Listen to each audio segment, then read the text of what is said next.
มื่อนี้พ่อเห็นลมพัดตองพวกกาแฟแสนยางพัดผ่านน้ำฝาดฟงที่ต้องไป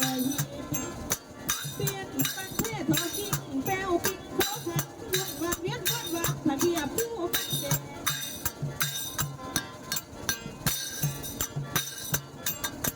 เป็นน้าตอนนั้นหัวเพื่อกวาดทองข้างในไหลลงเนื้อเที่ยวหลัดลองลงน้ำใจในก่อนพี่มันทองสักให้เพียงพวกกามลบปาดีพักทองกะยังจอยสามตูน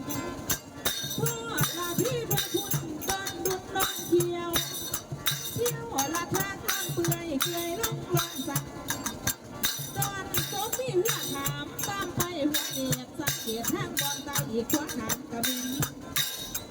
ถามใส่ดอนควันคุณบอลพัดยินน้ำพังฟาดฟักให้ปองทางบนเรื่องมันลง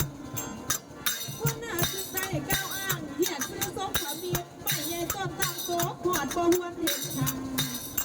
หันมาทางแถวเมืองลองเอ็มโต๊ะไก่จอนที่ส้มต่อเป็นสายผัดไก่ยังใหญ่ลงจอนตันมันบ่อไก่หูหอมดอกกระดำเป็นบ่อนาสะได้ทำตั้งแต่ได้เดินเขาสีต้อยตามเอาเจ้าจันทาซึ่งดาวดิบเบ็ดดาบ่าวขาวได้ปันหนาวเป็นขนมมือนี้ยังอาว่าครับทางตึกนอนคงละไออาคนทางเทคว่าขับอันอ้อละไอเอาขอเชิญชวนเดินเย้าให้มาเศร้ามาแม่เกินว่าดีแท้ๆหมอลำไตกันนั่งโชยแม่วันที่กาเธอเอ้ยพอที่การเรียบร้อยตั้งกระสังบ่มีโชย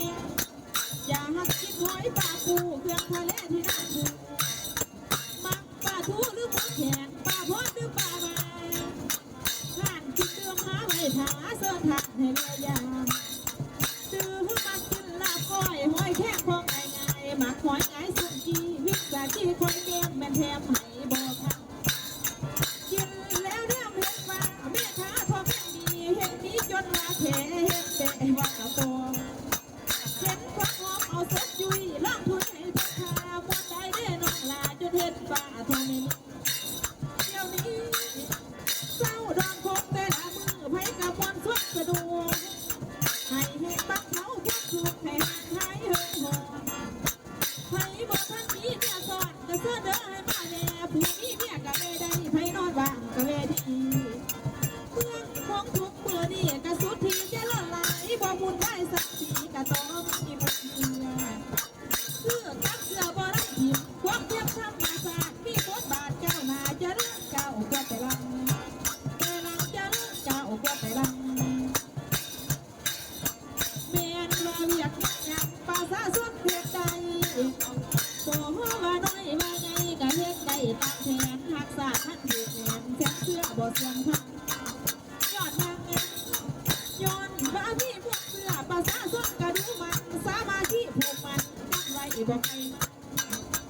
เป่าหมอลำเฮาเอ้ยสมบูรณ์ไอ้เลยน้องก็ต้องช่วยเฮ็ดให้ใส่บนสำเร็จเมื่อลำวัดนี้ไผ